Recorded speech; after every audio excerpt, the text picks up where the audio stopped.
E nós estamos hoje aqui para esse momento especial. Agradeço muito a presença de vocês. Obrigada por disponibilizar o tempo. Porque eu já conheço essa realidade. Fui eu que participei do orçamento participativo e discutindo com a sociedade cerca de 200 milhões de reais de investimentos. Só na minha região eu fui coordenador da região oeste de Brasília, Ceilândia, Taguatinga, Samambaia e Braslândia e Gama. Eu aloquei, discutindo com o povo, eu estou falando isso para dar notícia da nossa participação em gestão participativa, em gestão, aqui como vocês bem colocam, de gestão democrática, né? E depois dessa gestão democrática, fui integrante e formulação da lei que foi para a Câmara de Distrital de organização das eleições de professores e de diretores e vice-diretores em Brasília. Tenho inclusive tenho o atestado do governador dessa participação minha. Quer dizer que eu estou muito à vontade para dizer isso aqui, porque eu venho para essa mesa falar de gestão democrática não como entusiasta, alguém que se inclinou por esse direito dos professores, mas alguém que tem essa vontade e que fez no Distrito Federal. Prefeito dessa cidade, vou estar com vocês dos sindicatos e com todos os professores, com as associações de pais, né, também, que são fortes, que eu acho que a gente tem que chamar nessa discussão, para eleger de forma democrática. Vamos escolher os melhores critérios que deixem as pessoas à vontade, que não haja amarras, que não haja indicação, situação de você estar influenciando por um nome ou outro, né? Mas deixando a sociedade, a comunidade escolar completamente à vontade. De modo que eu, nesse quesito, eu tenho essa situação, essa experiência, né? Eu tenho já isso como algo que já realizei na minha vida e não tenho nenhuma dificuldade, e acho que a escola é um local onde se fomenta as ideias, a cultura, e não tem que ter amarras. O nosso primeiro pedido é a incorporação da gratificação. Hoje os professores recebem uma gratificação incentivo à docência de 20% do valor do salário. Por ser gratificação, então tem benefícios que não são sobre esse valor. E dois grandes prejuízos de ser em formato de gratificação é com o auxílio-doença. Quando você pega um atestado médico, você fica aí com 20% a menos do seu salário, e na aposentadoria, porque as gratificações incorporam, né? E a gente gostaria isso, que fosse incorporado. Foi feito já para os especialistas em um outro momento, mas não foi feito para os professores. Então, esse aqui é um dos pedidos que é feito. E a diferença da nossa carreira nos níveis, quem tem ensino médio já aposentado praticamente todas, né? Não tem mais professores assim, acho que duas que ainda restam. Mas quem tem o nível superior, uma pós-graduação, mestrado, doutorado, existe uma diferença salarial. Hoje ela praticamente não existe. Embora tenha a legislação que prevê, isso não existe. Nós todos ganhamos praticamente o mesmo valor. Então aquele incentivo para você se formar, estudar, né, melhorar, não tem.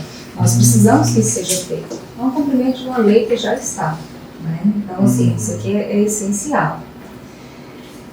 Outros benefícios que nós temos na carreira, mas que é difícil, você tem, mas não leva, né? No dito popular. Progressão, quinquênio, elas não são de formas automáticas. Então, às vezes, você não lembra de requerer, quando lembra, faz o requerimento e é pago quando o prefeito bem entender. Se ele ali falar, não, isso aqui não é prioridade para mim, fica lá por anos e anos. Que é o que tem acontecido. Então, nós queremos que isso seja de forma automática. Para que o Departamento de Recursos Humanos já venha, já faça aquele trabalho bem feito, né, já avalie qual servidor tem o direito, o momento que tem o direito, já dê prosseguimento nos campos administrativos e faça o pagamento. Então, isso aqui é muito importante para a gente. E também a gratificação por tempo de serviço, semelhante aos servidores administrativos. O que seria isso? Nós temos aqui uma divisão muito clara entre os servidores do município. Temos a carreira da saúde, a carreira da administração e da educação. Da saúde e da administração, eles têm um benefício, que é a promoção que eles recebem em determinado período. Antes era 4 anos, agora mudou para 5. Mas a cada 5 anos eles recebem um percentual de aumento no salário. Na educação, não existe isso. Você fala na saúde, né? Na saúde e na administração do modo geral. Tá. Só a educação que não tem. A educação nós não temos. É uma melhoria que a gente sonha, pretende, né? Gostaria que acontecesse. Você quer comentar alguma coisa em relação a isso? Não, está indo bem. Só o comentário. Só uma lembrança, né, que no caso da saúde e da educação, inclusive existem repasses da União, né? Tem repasse da União, entendeu? Só para diferenciar do administrativo. O item 5, que é a regulamentação de jornada, que nós queremos a regulamentação da ampliação da jornada conforme a lei complementar, que é o quê? Que hoje a nossa ampliação de carga horária, os professores que ampliam cargo, é visto como hora extra. Então, assim, é tudo visto como hora extra. Então, a gente recebe só como hora extra, a gente não recebe como se a gente estivesse atuando num segundo, né, num segundo cargo. Então, assim, fica muito, a gente tem muitos descontos, né, assim, e tem muitos, dentro dos descontos, a gente acaba, nessa ampliação, levando o prejuízo, né, por ser contado como hora extra, acaba contando de forma mais baixa, né, o salário. Então, a gente quer que regulamente não como hora extra, a gente realmente uma ampliação da nossa carga horária. Né? E o item 6, que são os critérios de gratificação de zona rural, alteração dos critérios para gratificação de zona rural. Porque a zona rural, né, a gente tem pessoas que levantam, né, como a gente já comentou, aqui na comissão tem pessoas que levantam muito de madrugada, né, que pegam estradas que são ruins, e a gratificação da zona rural, nesse sentido, ela precisa de uma diferenciação, porque às vezes quem vai mais perto receber o mesmo percentual de quem vai muito mais longe, de quem às vezes enfrenta muito mais, né, perigos na estrada, perigos ali. Então, assim, a gente queria que tivesse esses critérios, assim, por quilometragem mesmo, para que os servidores estivessem recebendo dentro desse acordo. E nós temos o item 7, que é a recomposição salarial, a concessão da recomposição salarial anual, conforme a lei do piso salarial da categoria. Essa questão, a gente até vê, muitas vezes a gente clama mesmo por esse piso, não para nós, esse piso salarial, e a gente quer essa concessão, quer essa recomposição salarial, porque é uma forma de valorização, né, da classe, e é uma coisa que já está vista em lei. Né, é uma coisa que já está vista em lei, essa recomposição, né, nesse salário. Então, assim, é uma coisa que a gente quer lutar para esse mandato. Né? Agora, nós temos aqui o item 8, sobre a eleição de diretores, que é a regulamentação da eleição de diretores e vices nas escolas. Eu, de fato, vejo assim com bons olhos essa situação. No Estado, houve uma luta muito grande, ferrenha, para chegar nesse ponto. E a qualidade melhora, conforme você mesmo está falando aí, melhora porque a comunidade conhece o gestor. Em questão de poucos meses, ele já sabe quem é o professor X, né, o Y. E quando há uma eleição democrática, onde a comunidade, os colegas, né, podem eleger os seus representantes, isso melhora a qualidade. Você aproxima mais da comunidade e a comunidade aproxima mais da escola. Porque a escola é para poder instruir. A educação é que é dos pais. E quando há esse sincronismo, essa harmonização entre eles, fica mais fácil.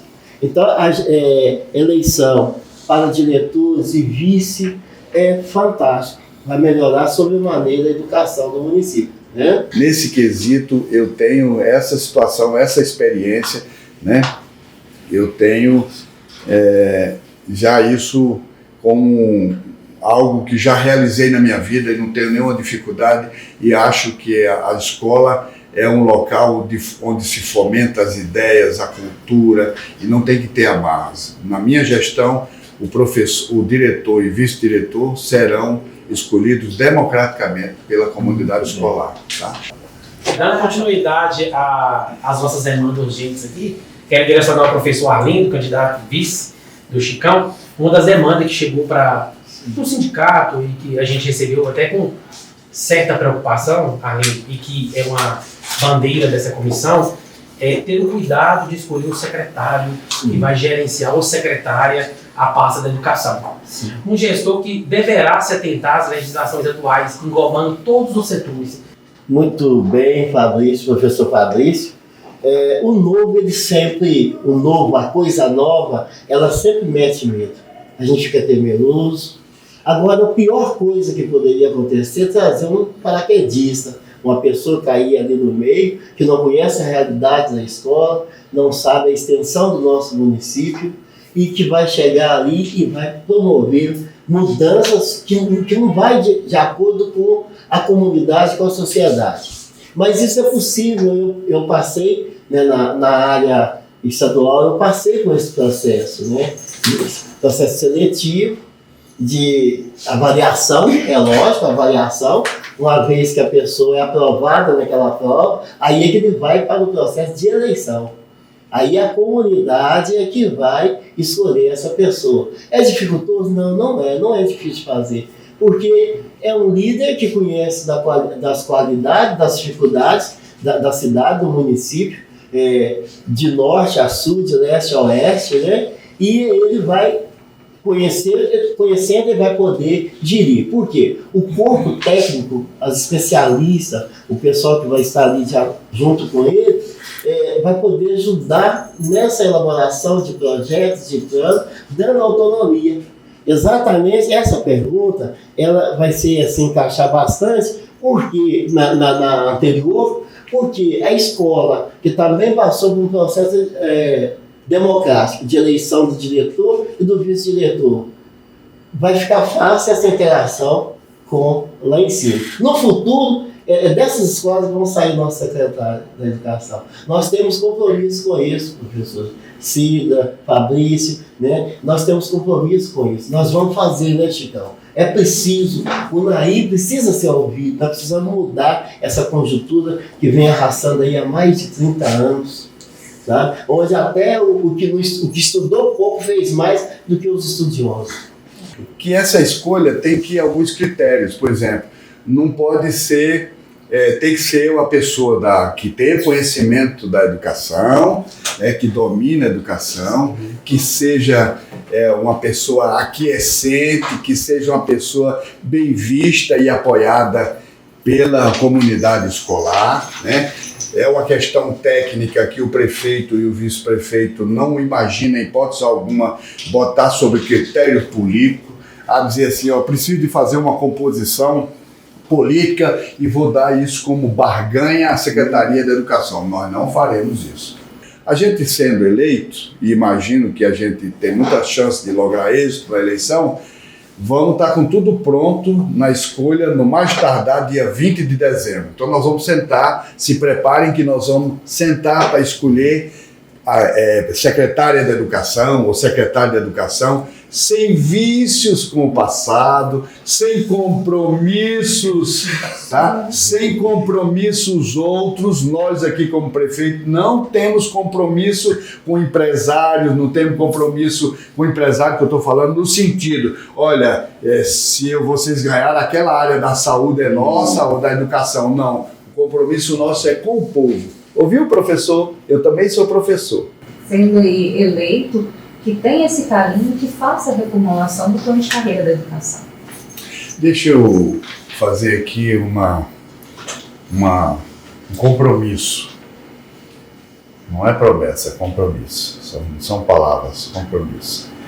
Eu quero dizer que a partir desse momento, e sei que vocês têm, a classe, o sindicato já tem isso engendrado, vocês já têm um projeto padrão, vocês têm alguma coisa, né? Até para a gente ganhar tempo, eu já adotaria como início de trabalho, né, das nossas discussões, um projeto que vocês já tenham. Então, assim, eu já admitiria como o trabalho no seu nascedouro, o projeto base, aquilo que vocês já têm. Suponho que vocês já têm isso. Tem. Então, assim, já assumo esse compromisso com o sindicato, que representa muito bem a categoria, de ter como ponto de partida, né, o projeto que vocês já idealizaram, que vocês têm. E aí a gente vai fazer uma discussão a respeito dos pontos, algo que precisar acrescentar, o enquadramento na lei. Nós vamos trabalhar o plano de cargo e salário, nós vamos trabalhar as gratificações, nós vamos trabalhar o piso nacional. A prefeitura tem que pagar o piso nacional dos professores. Eu vou pagar o piso nacional dos professores. Então, assim, é preciso cuidar dessas gratificações, dos desempenhos, das pessoas que têm atividade diferenciada. Tudo isso a gente precisa ver. Eu estou vendo aqui e eu vou precisar contar com a atenção de vocês, a assessoria de vocês, do secretário ou da secretária. Enfim, me comprometo e quero dizer para os professores que depois das gratificações todas que nós estamos trabalhando, a gente na aposentação não leva gratificação. E está no Congresso Nacional, no caso do servidor judicial, aí também tem meu dedo, está no Congresso Nacional, deve aprovar ainda, logo depois das eleições, no mais tardar o ano que vem, todos que se aposentarem vão levar a gratificação de atividade judiciária. Então, os professores, os servidores públicos, tendo essas gratificações aprovadas, levarão também para a aposentação, para a inatividade. E uma outra coisa que eu quero ver aí também, que eu acho justo, que é a questão da paridade. A gente sabe que tem entraves, mas eu sou defensor da paridade. Quem trabalhou a vida toda não pode ir para casa com a metade do salário ou com um terço, vai ter que ir integral. Nós vamos trabalhar isso. Uma das questões também que a educação, principalmente aquele professor que tem 2 cargos, que é prejudicado, não só nessa administração, mas por administrações anteriores, é que ele não consegue ter os mesmos benefícios de um cargo que de um cargo. O maior exemplo disso é o quinquênio. Então, uma das demandas que a comissão traz para vocês, candidatos, é a possibilidade de rever e pagar para esse professor efetivo nada mais justo de que ter os mesmos benefícios de um cargo para o segundo cargo. Difícil. Vamos olhar. A defasagem de progressão, conceder a equiparação das leis de acordo com o tempo estipulado. Não existe coisa pior do que causar a divisão no meio, né, e no nosso meio educacional, ela é fácil, vai assim de uma vez, fulano está assim. E aí cria aquela animosidade no local de trabalho, mas a coisa foi criada bem longe, né? Isso tem que tomar cuidado, né, Chico? Nós precisamos olhar isso aqui com atenção. O município tem como comunicar isso aqui para o servidor. Não é difícil. Existe uma secretária, existem meios lá, né, técnicos, para poder estar analisando isso aqui. Inclusive tecnológicos. Tecnológicos, exatamente. Para que isso seja feito da forma mais fácil possível. Não dá para entender, né? A primeira coisa que foi colocada aqui é sobre essa equiparação salarial. Por quê? Nós temos uma jornada maior. O professor, ele tem, a jornada dele é de 25 horas aula. E nós, pela questão da nossa exigência, né, da demanda do nosso trabalho, a gente tem que chegar mais cedo e sair mais tarde, né? A gente tem uma jornada maior de 24 horas, né, de 24 horas semanais. E a gente não tem, nós não recebemos por isso. Nós não somos remunerados por isso. Nós temos o mesmo salário do professor. Aí depois vem também a questão da substituição ao nosso cargo. Por exemplo, se eu pego um atestado, se eu pego aí umas férias do tempo, fica lá a escola sem substituição. Como se esse cargo não fosse importante na escola. Outra situação aqui é a questão, né, de regularizar o número de especialistas. Uma outra coisa também é a questão que, né, existe aí, a gente, né, foi ter uma demanda das colegas de poder, né, ampliar a carga horária. Né, hoje nós temos, como eu falei, de 24 horas, tem uma ampliação de 40 horas. Eu gostaria só de, assim, sobre as colocações da CID, é muito, gente, é tão gratificante Acho que o maior prazer que o professor tem, né, dentro da missão que eu tive, não falar aqui profissão ou missão, é você poder ver uma ex-aluna, ex-alunos, né, ali à frente, sabe? Pessoas que a gente parou no tempo, mas vocês avançaram, isso é importante. E assim, sabe, eu vejo, eu não sabia, professor, dessa situação assim do município. Hoje está sendo um aprendizado muito grande para a gente poder levar, né, essa demanda, estudar e fazer, sabe? Fazer acontecer. Porque nós estamos aqui, né, eu e o Chicão, para fazer a mudança dessa cidade. E a mudança começa onde? Lá na educação. Profissionais com salários equiparados, salários bons, ele vai render. A escola é uma engrenagem. Desde lá do porteiro até o último, que é o diretor. Uma escola, eu na qualidade de diretor, que eu fui da escola do Eliseu, o dia que faltava um especialista, a escola vira um caos, porque eu automaticamente passo a lidar com questões de licitação, de coisas burocráticas.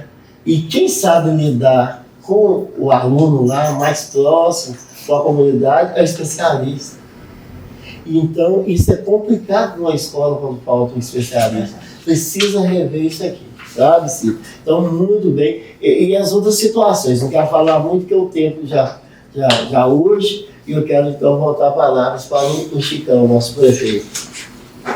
Bom, eu quero dizer que estou inteiramente à disposição da classe, da categoria. Tenho um apreço enorme pela Sandra, pela comissão, extensivo também a comissão.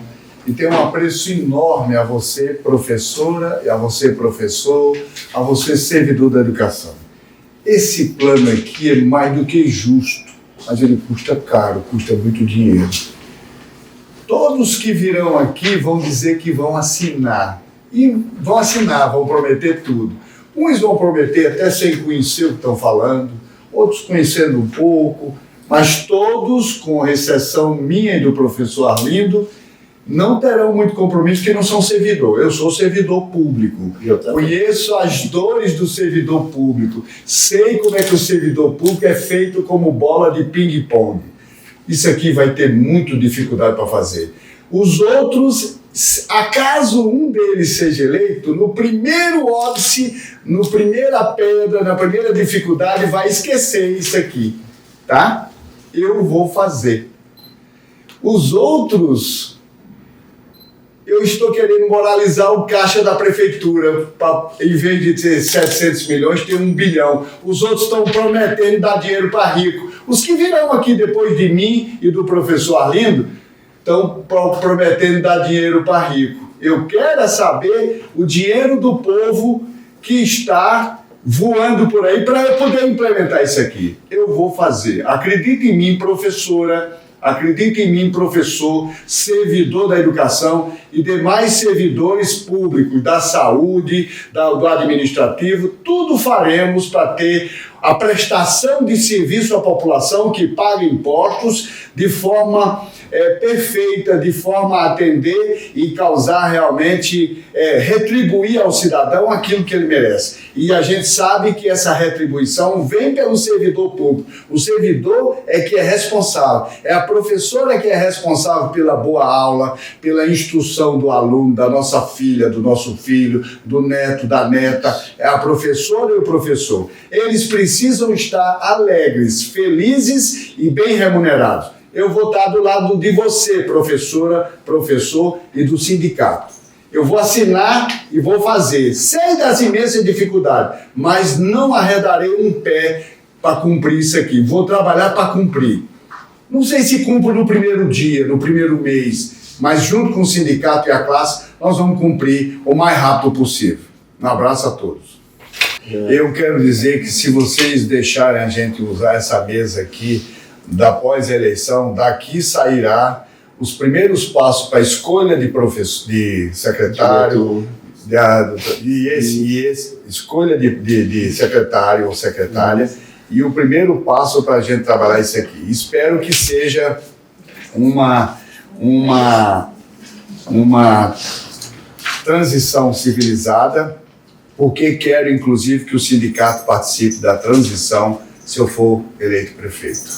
Tá bom? O sindicato vai participar da transição. Vai lá também como representante da nossa gestão receber, porque o óbvio e civilizatório é o prefeito se reunir e colocar os dados da prefeitura à disposição para, a partir daí, a gente poder imaginar o que é que nós vamos fazer, o que é urgente, emergente, o que é que pode ser feito. Tá bom?